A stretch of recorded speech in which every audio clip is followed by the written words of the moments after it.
Salut à tous les amis, c'est Joverclock, j'espère que vous allez bien. On se retrouve aujourd'hui pour le test et la présentation du clavier Apex M500 de chez SteelSeries, avec pour grande question, est-il le digne successeur du si célèbre 6GV2. Comme d'habitude, un léger passage sur la fiche technique avec un clavier mécanique qui sera équipé de switch Cherry MX Red. On aura aussi le droit à un rétro-éclairage bleu, et pour les gamers, l'anti-ghosting et le NK Rollover seront de la partie.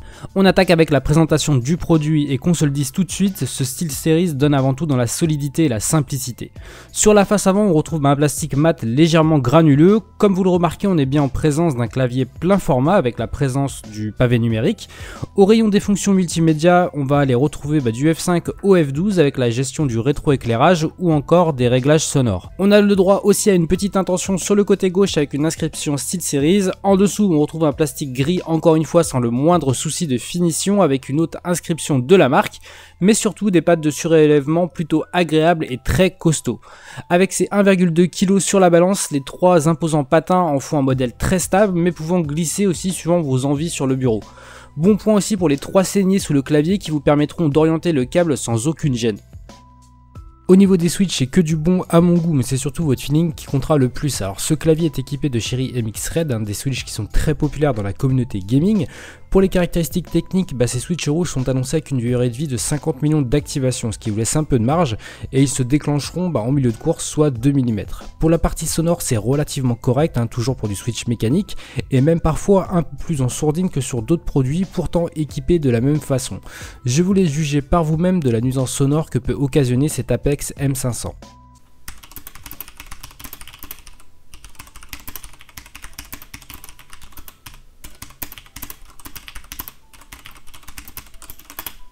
Le gros point fort de ce produit par rapport à son prédécesseur est son rétroéclairage bleu particulièrement doux, grâce notamment à une plaque de même couleur qui reflète agréablement la luminosité des LED.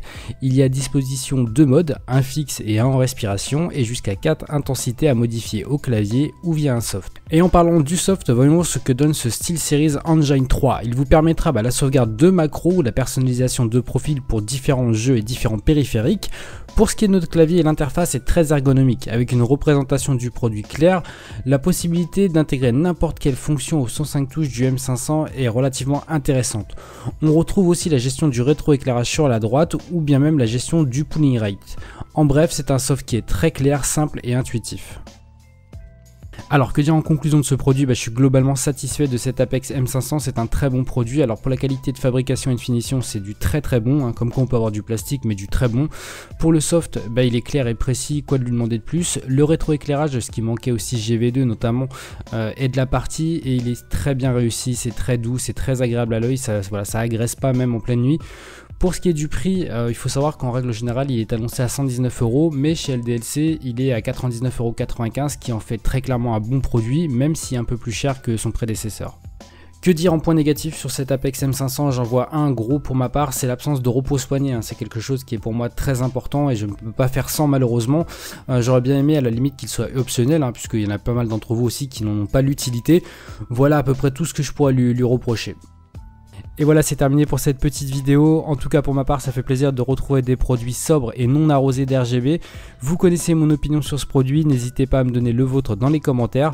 Si cette vidéo a pu vous plaire, n'hésitez pas à me laisser un petit like aussi, à venir me voir sur les réseaux sociaux ou en live tous les soirs.